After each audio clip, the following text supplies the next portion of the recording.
Molly the Brave and Me by Jane O'Connor. Molly has guts. She has more guts than anybody in the second grade. She can stand at the top of the monkey bars on one foot. She doesn't mind it when Nikki hides dead water bugs in her desk. And if big kids pick on her, Molly tells them to get lost. Molly is so brave. I wish I was like her. Today on the lunch line, Molly said to me, "Beth, can you come to our house in the country this weekend? It is lots of fun there." Wow, I guess Molly really likes me. That made me feel good. But I have never been away from home. What if I get homesick? What if they eat stuff I don't like? What if there are lots of wild animals? I was not sure I wanted to go. I sat at a table with Molly. I said, "Gee, Molly, it sounds neat, only I don't know if my parents will say yes." That night, Molly's mom called my mom. My mom said yes, so how could I say no? It was all set. Molly's parents were going to pick me up on Saturday morning. Friday night, I packed my stuff. Later, my mom tucked me in bed. "I'm scared I'll miss you," I said. "I bet I'll cry all the time. Then Molly will think I'm a big baby, and she won't like me anymore." My mom hugged me. "You will have fun, and Molly will understand if you are a little homesick." Then my mom kissed me 2 times.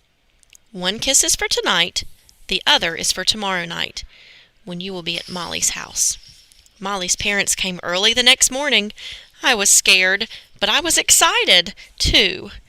Most of all, I did not want to look like a wimp around Molly, so I waved goodbye to my parents and hopped in the back seat. Molly's dog sat between us. "This is Butch," said Molly. Right away, Butch started licking me. I'm kind of scared of big dogs. But did I show it? No way. I acted like I loved getting dog spit all over my face. By noon, we got to Molly's house. It sat all alone at the top of a hill. This was once a farm, Molly's mom told me. It's 150 years old. I like new houses. They haven't had time to get any ghosts. But I didn't say that to Molly's mom.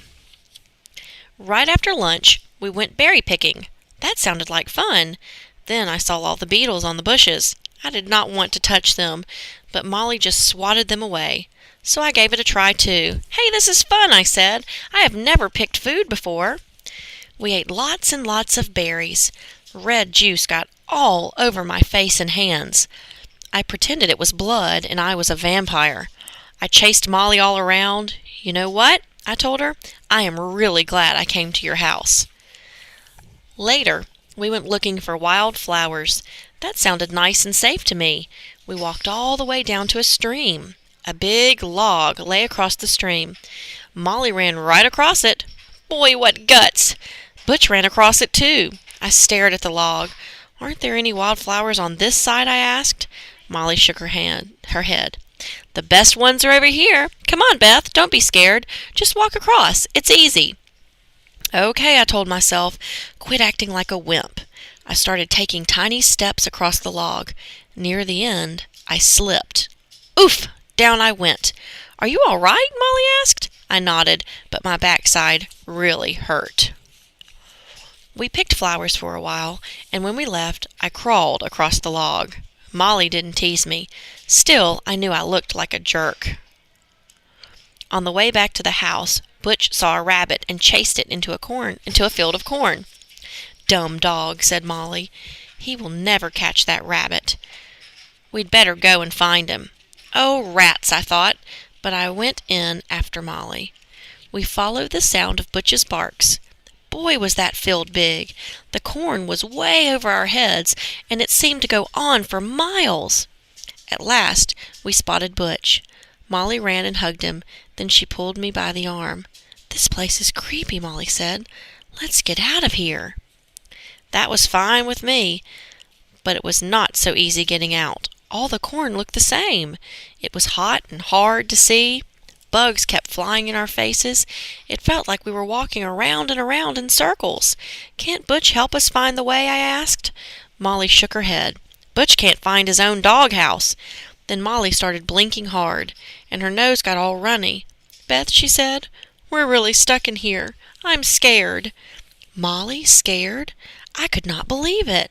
I held her hand. "Don't be scared," I told her, even though I was scared too. "We'll get out of here." Then I got an idea. "Come on," I told Molly. I started to walk down the space between 2 rows of corn. I did not make any turns. I stayed in a straight line. "Pretend this is a long street," I said. "Sooner or later we have to come to the end of it." And at last we did. Molly and I hugged each other and jumped up and down. "Woof, woof," went Butch. "Hot stuff," said Molly. "You got us out." When we got back to Molly's house, her mother said, "Where have you girls been? It is almost time for dinner." Molly told her parents about following Butch into the corn.